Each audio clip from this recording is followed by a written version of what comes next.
Director McConnell,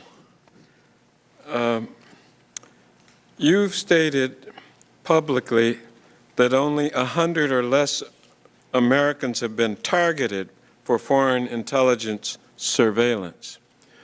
But that doesn't tell us how many have been have had their phone calls overheard as a result of spying, whether they were targeted or not. Can you clear up that distinction for me? And secondly, there's a provision here, well, the Department of Justice has taken the position that a person reasonably likely to be abroad means the target of a surveillance. Well, that's far from obvious in the language. And we want to codify this into a much more clear definition.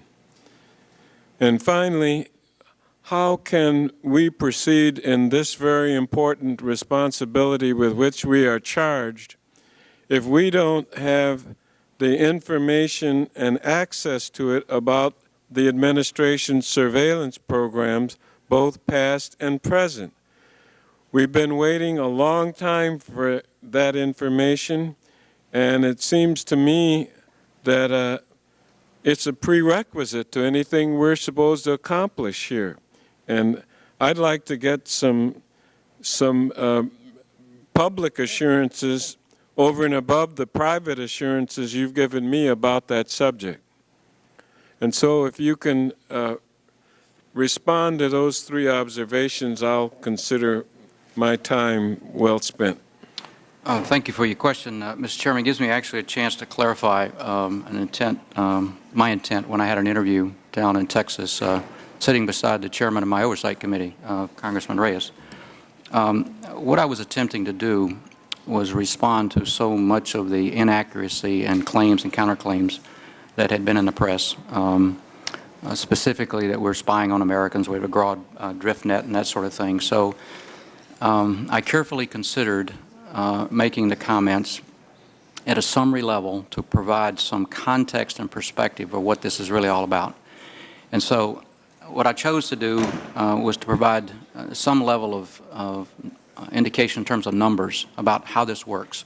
I recall that before this was limited only to Al-Qaeda and related, and so the claim being that we're spying widely on all Americans, what I wanted to highlight was the targets are foreign. When the targets are foreign and we are targeting active terrorists that have an intent to carry out attacks in this country, the vast majority of that is foreign to foreign. On some occasion, it would be a call into the United States. Now, the law says, it did before and it still says, that if someone in the United States is the subject of surveillance, we must have a court order. So what I tried to provide in those numbers is out of the thousands of things that we do in an overseas foreign context, what had resulted in a court order where we actually conducted some surveillance against a U.S. person, doesn't necessarily mean a U.S. citizen, but a U.S. person in the United States, numbered in the range of 100. That was what I was attempting to clarify. Yeah, but there are thousands that I don't know how many else have been that weren't targeted that have been tapped. That's what I'm trying to get to. What's the answer? Sir, there's confusion over what means the word tapped means. When you target someone in the business that we're in, you can only target one end of a conversation.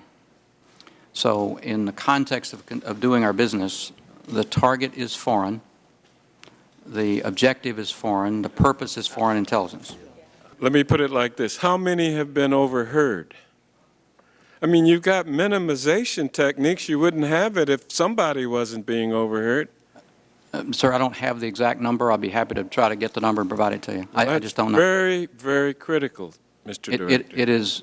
It's a very small number considering that there are billions of transactions every day